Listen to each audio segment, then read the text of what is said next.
Morning দোস্ত, finally আমরা এসে পেলাম গুয়াহাটি বুড়াগাঁও। আর আমরা 2 গাড়ি রাত্রে 11টাতে ঢুকছিলাম, এই 2 গাড়ি রাত্রে 11টাতে, তারপরে এরা ঢুকছি। গুয়াহাটির মাল আনলে অনেক টেনশন করতে হয়।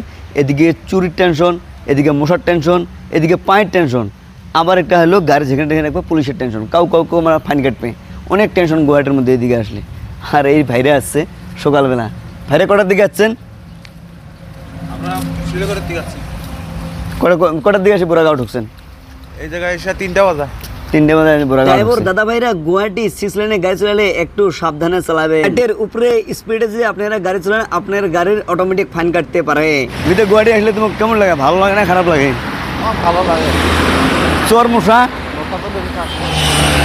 মশাকে এরকম লাগে। গুয়াহাটির মধ্যে যে এত মশা রে ভাই, বলা যাবে না। আমরা 2 মিনিট হাঁটি বেরোতে আছি সকাল মর্নিং করতে আছি। মর্নিং যে ইংলিশে কি বলে আমরা তো জানি না, খালি মর্নিং।